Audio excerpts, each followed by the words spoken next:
அழகே அழகு சீரியல்ல அடுத்து வர எபிசோட்ல என்ன மாதிரியான ட்விஸ்ட் எல்லாம் இருக்க போகுதுங்கிறத இந்த வீடியோவில் பார்க்கலாம். மதி மலர் ரெண்டு பேருமே வாக்கிங் போயிட்டு இருக்காங்க. எப்படி இருந்தது வாக்கிங் போனதுன்னு சொல்லிட்டு மதி மலர் கிட்ட கேக்குறாங்க. எப்படி சொல்றது, நிஜமாவே ரொம்பவே நல்லா இருந்தது தெரியுமா, ரொம்ப சந்தோஷமா இருந்தது.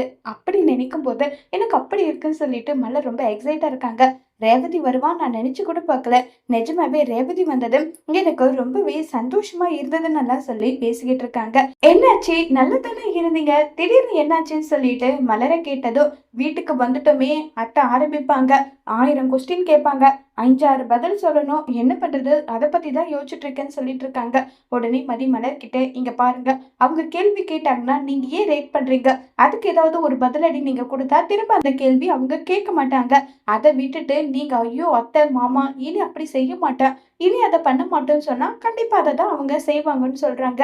இதை கேட்டதும் உடனே மதி சொன்னதை கேட்டு மலரும் யோசிச்சுட்டே இருக்காங்க. இப்ப வீட்டுக்கு வந்ததுமே லக்ஷ்மியும் சரி ராகவனும் சரி ரெண்டு பேருமே முறைச்சுக்கிட்டு நின்றுட்டு இருக்காங்க. உடனே ராகவன் லக்ஷ்மி அங்க பாருன்னு சொல்லிட்டு இருக்காங்க. இப்ப நேரா ரெண்டு பேருமே வாக்கிங் எல்லாம் முடிச்சுட்டு ஷூ எல்லாம் கழட்டி வச்சுட்டு இப்ப ரூமுக்குள்ள போறாங்க. போனதுமே உடனே லக்ஷ்மி, மலரு காஃபி குடிக்கணும் போல இருந்தது, பார்த்தா டிகாஷனை காணோம். துணி தேய்க்கிறவன் வந்தான், அவகிட்ட பேசிட்டு இருந்தா திடீர்னு வெலன்னு வந்துருச்சு. சரி சக்கரை எடுத்த சாப்பிடலன்னா அவ்வளவு தூரம் எதுக்கு நடக்கணுமேன்னு சொல்லிட்டு அமைதியாவே ஆயிட்டேன்னு சொல்லிட்டு உப்பு சப்பு இல்லாத காரணத்துக்கு எல்லாமே மலரை பிளேம் பண்ற மாதிரி பேசிட்டு இருக்காங்க. உடனே மலர், அத்தை நீங்க சொல்றது எல்லாமே புரியுது அத்தை, என்ன பண்றது, இப்படி எல்லாம் நீங்க வேலை வைக்கும் போது அதை நான் பாக்குறதுக்காவது உயிரோட இருக்கணும் இல்ல அத்தை, அந்த உயிரோட இருக்கிறதுக்காகவாது வாக்கிங் போகணும்னு ஆசைப்படுறேன், இதுல என்ன இருக்குன்னு சொல்லிட்டு நம்ம மலர் சொன்னதும் லக்ஷ்மிக்கு என்ன பேசுறதுன்னே தெரியல. ஏன்னா லக்ஷ்மி எதிர்பார்த்து வந்தது, சரியத்த நீங்க இப்படி சொல்லிட்டீங்கல்ல, இனி நான் வாக்கிங்கே போக மாட்டேன் அப்படின்ற மாதிரி தான் யோசிச்சிருப்பாங்க. ஆனா லக்ஷ்மி இப்படி ஒரு எதிர்பார்க்காத ட்விஸ்ட நம்ம மலர் கொடுத்ததை ஏத்துக்கவே முடியல. ஏத்துக்காம ஒரு மாதிரி திணறிட்டு இருக்காங்க.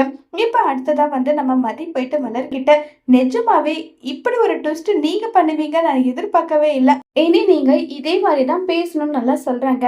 இதை கேட்டதும் ரொம்பவே சந்தோஷமா ஆயிடுது நம்ம மதிக்கும் சரி மலருக்கும் சரி.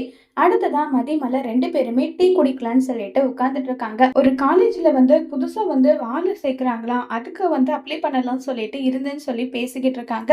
உடனே நம்ம மலருக்கு மெசேஜ் பண்றாங்க. யாருன்னு பாத்தீங்கன்னா மலரோட தம்பி தான் மெசேஜ் பண்றாங்க. அக்கா, அம்மாவுக்கு உடம்பு முடியாம இருக்கு, போன் பண்ணி என்ன ஏதாவது பேசுக்கான்னு சொல்லிட்டு சொல்றாங்க. இதை கேட்டதான் பதறி போயிட்டு மலர் அவங்க அம்மாவுக்கு கால் பண்றாங்க. உடனே மலரோட அம்மா அதெல்லாம் ஒண்ணு இல்ல மலரு, நான் நல்லா தான் இருக்கேன்னு சொல்றாங்க. அம்மா என்னம்மா ஆச்சுன்னு சொன்னதும், முதுகு வலி, அவங்க பிசியோதெரப்பி பண்ணணும்னு சொல்லியிருக்காங்க, ரெஸ்ட் எடுக்க சொல்லியிருக்காங்க, என்ன டேப்லெட் எல்லாம் கொடுத்துருக்காங்க, இன்னும் ஒரு 2-3 நாள் சாப்பிட்டா சரியாயிடும்னு சொல்லி பேசிட்டு இருக்காங்க. சரிம்மா, நான் உன்னை பார்க்கணும் போல இருக்கு, இங்க பாரு உன் வீட்டுல என்ன உன்னை உடனே அனுப்பி வச்சுட்டு போறாங்க வீடுன்னு சொல்லிட்டு இருக்காங்க. உடனே மலருக்கு எது வருத்தமாகுது. உடனே மலர் இல்லம்மா வரேன்னு சொல்லிட்டு அமைதியா போனை கட் பண்ணிடுறாங்க. உடனே பாக்கியராஜுக்கு போன் பண்ணி, எங்க அம்மாவுக்கு உடம்பு முடியாம இருக்கான், சாயந்தரம் நம்ம 2 பேரும் போயிட்டு பார்த்துட்டு வந்துடலாமான்னு சொல்றாங்க. உடனே பாக்கியராஜ், அதுக்கு என்ன மலரு, தாராளமா போயிட்டு பார்த்துட்டு வந்துடலாம்னு சொல்லிட்டு இருக்காங்க. சரி அத்தை மாமா கிட்ட என்னங்க சொல்றதுன்னு சொல்லி கேக்குறாங்க. அவங்க கிட்ட என்ன சொல்றது, சரி என்னுடைய பேங்க்ல கப்பலா பார்ட்டிக்கு போகணும்னு சொல்லிட்டு சொல்றேன், அந்த மாதிரி சொல்லிட்டு வேணும்னா போகலாமான்னு சொல்லி கேக்குறாங்க. சரிங்க அப்படியே சொல்லிடலாம், சரி நான் ரெடியா இருக்கேன் நீங்க வாங்கன்னு சொன்னதும் சரி மலருன்னு சொல்லிட்டு போனை கட் பண்ணிடுறாங்க. உடனே மலருக்கு ஃபீல் ஆகுது, போறதுக்கு முன்னாடி என்ன போய் இவங்க கிட்ட சொல்லிட்டு போலான்றது யோசிக்கிறது தான் இருக்கு, உண்மையை சொல்லிட்டு என்னால போக முடியலன்னு சொல்லிட்டு அவ்வளவு வருத்தப்பட்டும் ஃபீல் பண்ணியும் மலர் பேசிக்கிட்டு இருக்காங்க. எங்க கஷ்டப்படுத்தாத ஒருத்தருக்காக நம்ம தேவைக்கு போய் சொல்றது தப்பு இல்ல, அதனால அதை பத்தி எல்லாம் ஒன்றும் யோசிக்காதீங்க, அவர் கூட்டிட்டு போறேன்னு சொல்லியிருக்காரு இல்ல, கூட்டிட்டு போகட்டும் புரியுதான்னு சொல்லிட்டு மலர் சொல்லிக்கிட்டு இருக்காங்க.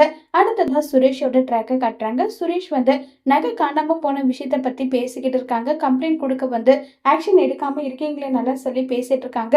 கரெக்டா அப்ப இன்ஸ்பெக்டர் வராங்க. என்னையா நான் சொன்ன வேலையெல்லாம் முடிச்சிட்டியான்னு சொல்லி கேக்குறாங்க. ஆமா சார் முடிச்சிட்டேன்னு சொல்லி பேசிட்டு இருக்காங்க. ஆமா, என்ன உன் குடும்ப வாழ்க்கை இப்ப எப்படி போயிட்டு இருக்கு, இப்ப வரைக்கும் உன் பொண்டாட்டி அப்படியே தான் சண்டை போட்டுட்டு இருக்காங்களா, அந்த பிரச்சனையெல்லாம் முடிஞ்சிருச்சான்னு சொல்லி கேட்டுட்டு இருக்காங்க. எல்லாரும் முன்னாடியுமே சுரேஷை நிக்க வச்சு கேள்வி கேட்கறது சுரேஷ்க்கு ஒரு மாதிரி ரொம்பவே அவமானமா இருக்கு. உடனே சுரேஷ் இல்ல சார் இப்பெல்லாம் எந்த பிரச்சனையும் கிடையாது, முடியாதுன்னு சொல்லிட்டு சுரேஷ் வருத்தப்பட்டு ஃபீல் பண்ணியே சொல்லிக்கிட்டு இருக்காங்க. அடுத்ததான் நம்ம மலர் எல்லா வேலையும் முடிச்சுட்டு கிளம்பலான்ற போது கரெக்டா ராகவன் வந்து மலரு மலருன்னு சொல்லி கூப்பிடுறாங்க. என்ன மாமா, என்ன விஷயம் சொல்லுங்கன்னு சொல்லி கேக்குறாங்க. இல்ல மலரு, ரிப்போர்ட் வாங்க போன பாக்கியராஜ் இன்னமும் வீட்டுக்கு வரலையே, எங்க இருக்கான் என்ன ஏதுன்னு கேளுன்னு சொல்றாங்க. பாக்கியராஜ் கரெக்டா வீட்டுக்கு வராங்க. ஒருவேளை ரிப்போர்ட்ல ஏதாவது பிரச்சனை இருக்குமோ, அதனாலதான் டாக்டர் வந்து லேட்டா கொடுக்குறாங்களான்ற மாதிரி எல்லாம் யோசிச்சுட்டு இருக்காங்க. உடனே பாக்கியராஜ் ரிப்போர்ட்டை வந்து கொடுத்ததும், என்னடா பிரஷர் 5 அதிகமா இருக்குன்றாங்க. அப்பா, நார்மலை விட இப்ப கொஞ்சம் 5 அதிகமா இருக்கு. அந்த அளவுக்கு ஒன்றும் பிரச்சனை இல்லை, டாக்டர் அதெல்லாம் ஒன்றும் சொல்லலன்றாங்க. வீட்டுல நிம்மதின்னு ஒண்ணு இருந்தா தானே. வீட்டுல நிம்மதின்றதே என்னுடைய புருஷனுக்கு இல்லாத போது அப்புறம் எப்படி பிரஷரு சுகரு எல்லாமே ஏறிதான் கிடக்குமே தவிர இறங்கெல்லாம் இறங்காது.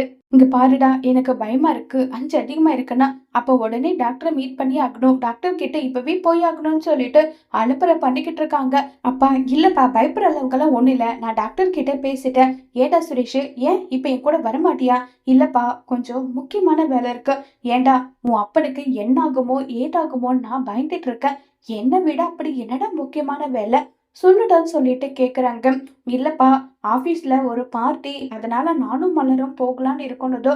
உடனே லக்ஷ்மி, என்னடா உன்னுடைய பார்ட்டி தான் உனக்கு முக்கியமா போச்சா? என் புருஷன் உனக்கு முக்கியம் கிடையாதான்னு சொல்லிட்டு பயங்கரமா ட்ராமா பண்ணதும் உடனே பாக்கியராஜ் வந்து, இப்ப என்னப்பா, என்னம்மா ஹாஸ்பிட்டல் கூட்டிட்டு போனோம் அவ்வளவுதானே, வாங்கன்னு சொல்லிட்டு பாக்கியராஜ் வந்து நம்ம மலரை பாக்குறதே கிடையாது, கூட்டிட்டு போயிடுறாங்க. இத கேட்டதுமே மலருக்கு ஒரு மாதிரி ஃபீல் ஆயிட்டு மலர் ரொம்பவே வருத்தப்பட்டும் அழுதுட்டு இருக்காங்க. அப்ப மதி வந்து, இங்க பாருங்க, எதுக்காக நீங்க வந்து உங்க ஹஸ்பண்ட ப்ளேம் பண்ணிட்டு இருக்கீங்க? இப்போ உங்களுக்கு உங்க அம்மாவை பார்க்கணும்னு தோணுச்சுன்னா நீங்க போய் பார்த்துட்டு வாங்க. அவங்க ஹாஸ்பிட்டல்ல இருந்து வர்றதுக்குள்ள நீங்க வீட்டுக்கு வந்துருங்க. அப்படி ஒருவேளை உங்களால வர முடியலன்னா கூட நான் இருக்கேன்ல, நான் சமாளிச்சுக்கிறேன், நீங்க போயிட்டு வாங்கன்னு சொல்றாங்க. இல்ல, அவங்களுக்கு எப்படி உடம்பு முடியாம போகுதுன்னு பதறாங்களோ அந்த மாதிரி தானே என்னுடைய அம்மாவுக்கு இருக்கும். எதுக்காக அவங்க இப்படி பண்றாங்கன்னு சொல்லி வருத்தப்பட்டு அழுதுட்டு இருக்காங்க. இங்க பாருங்க, நியாயம் கேட்கறதுக்கெல்லாம் இது சரியான நேரம் கிடையாது. உங்களுக்கு உங்க அம்மாவை பார்க்கணும்னு தோணுச்சுன்னா நீங்க தாராளமா போயிட்டு வாங்கன்னு சொல்லி மதி மலரை அனுப்பி வைக்கிறாங்க. ஒருவேளை ராகவனுக்கும் லட்சுமிக்கும் மலர் அவங்க அம்மா வீட்டுக்கு போன விஷயம் தெரிஞ்சா என்ன மாதிரியான பிரச்சனை எல்லாம் வரப்போகுதுங்கிறத வரப்போற எபிசோட்ல வெயிட் பண்ணி பார்க்கலாம். தேங்க்யூ.